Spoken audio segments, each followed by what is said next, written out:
নমস্কার বন্ধুরা, সর্বানিস কিচেন চ্যানেলে আমার সকল বন্ধুদেরকে অনেক অনেক স্বাগত, শুভেচ্ছা, ভালোবাসা রইল। আর আজকের এই বিশেষ দিনে যে সকল আমার ভাই বোনেরা ঈদ পালন করছো তাদের জন্য রইল অনেক অনেক ভালোবাসা এবং শুভেচ্ছা। তাহলে বন্ধুরা, আমি কি রেসিপি নিয়ে এসেছি আজকের এই বিশেষ দিনের জন্য সে তো তোমরা থাম্বনেল দেখে বুঝতে পেরে গেছো। এবার চলো দেখে নাও রেসিপিটা। বন্ধুরা, আজকে আমি করব কাতলা মাছের কালিয়া বা গ্রেভি বলতে পারো, যার জন্য আমি এখানে 6 পিস কাতলা মাছের পেটি নিয়ে নিয়েছি। একটা মিডিয়াম সাইজের পেঁয়াজকে বেটে নিয়েছি আর একটা মিডিয়াম সাইজের টমেটোকে বেটে নিয়েছি। এখানে আমি 2 টেবিল চামচ গুঁড়ো দুধ রেখেছি। এটাকেও আমি একটু গরম দুধ দিয়ে ভালো করে গুলে নেবো, যাতে ঘন হয় দুধটা, কেন এটা আমার লাগবে। এবার আমার প্রথম কাজ হবে মাছগুলোর মধ্যে নুন, হলুদ আর একটু কাশ্মীরি লঙ্কা মাখিয়ে নেবো। দেখো, আমি দিয়ে দিচ্ছি হলুদ,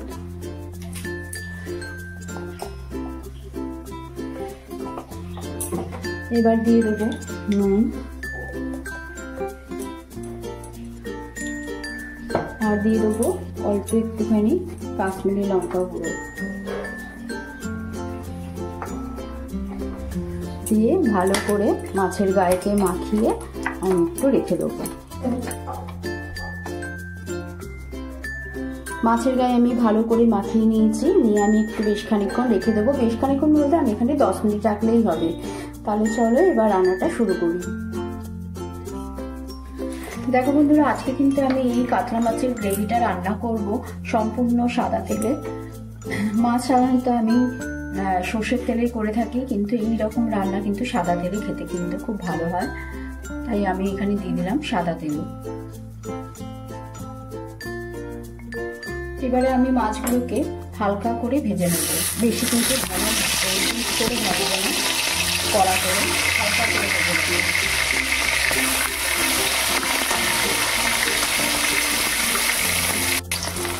দেখো, মাছগুলো ভাজা হয়ে গেছে, প্রথম ব্যাচের মাছ ভাজা হয়ে গেছে, আমি নামিয়ে দিচ্ছি। বেশি কিন্তু কড়া করে একদমই ভাজবো না।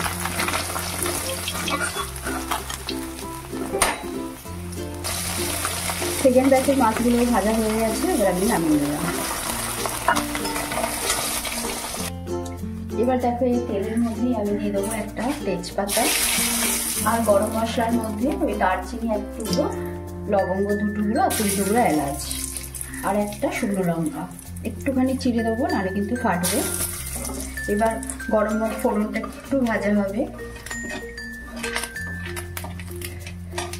এবার আমি পেঁয়াজ বাটাটাকে দিয়ে দেবো।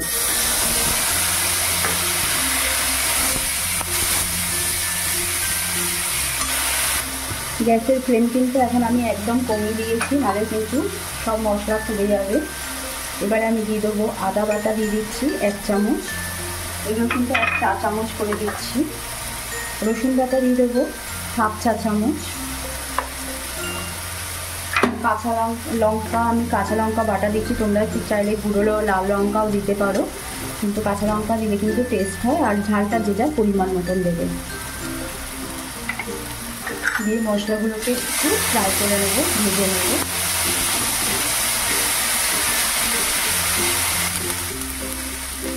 এক মিনিট নাড়তে নাড়তে আমি টমেটো বাটাটাকেও দিয়ে দিলাম। একসাথে এগুলোকে সব ভালো করে একটু কষিয়ে নেব। দেখো, এই কষানোর সময় আমি অল্প একটুখানি চিনি দিয়ে দিলাম। কেউ যদি চিনি না হয় তাহলে স্কিপ করতে পারো, কিন্তু একটু মিষ্টি মিষ্টি স্বাদ হলে কিন্তু এটা খুব ভালো লাগবে।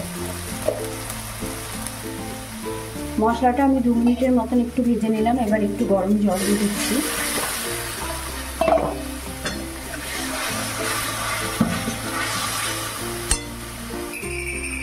এবার দেখো, এই সময় আমি দিয়ে দিচ্ছি 1/2 চা চামচ জিরে গুঁড়ো, কাশ্মীরি লঙ্কা গুঁড়ো দিয়ে দিলাম 1 চা চামচ।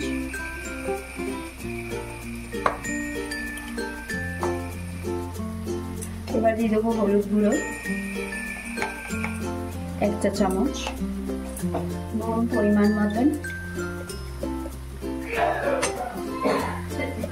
মশলাগুলো যাতে না পুড়ে যায় সেই জন্যই আমি জলটা দিয়েছি, দিয়ে গ্যাস ফ্লেমটা একদম কমিয়ে দিয়েছি। এবারে আমি 1.5 টেবিল চামচ এখানে আমি দই নিয়েছিলাম, সেই দইটাকেও দিয়ে দিলাম। দিয়ে মশলার সাথে ভালো করে কষাবো যতক্ষণ না তেল রিলিজ করছে।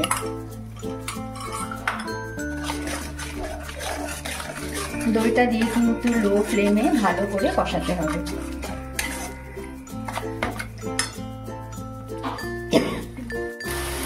দেখো কি সুন্দর তেল ছাড়তে শুরু করেছে। এবার এই সময় আমি কিন্তু মাছগুলোকে দিয়ে দেবো।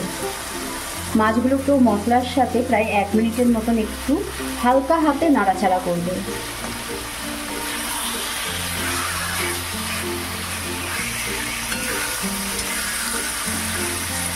গ্যাসের ফ্লেমটাকে কিন্তু এখন কমিয়েই রাখবে, নাহলে কিন্তু মশলা একদম ধরে যাবে। আর মশলার সাথে এই মাছের একটুখানি নাড়াচাড়া করতে হবে।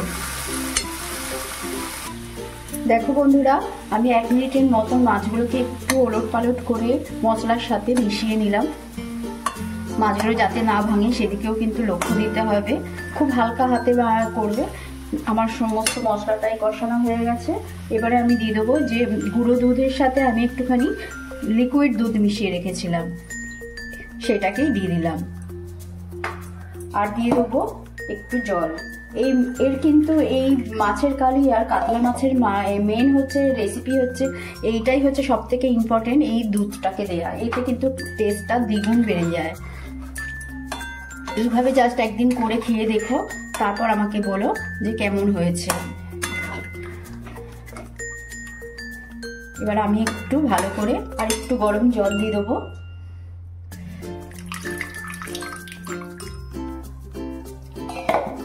দিয়ে একটু ফুটতে দেবো।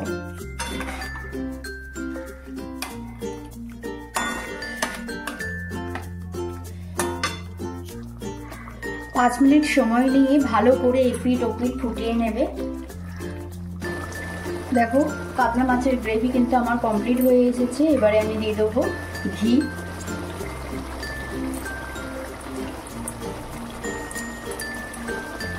আর দিয়ে দেবো অল্প একটু গরম মশলার গুঁড়ো।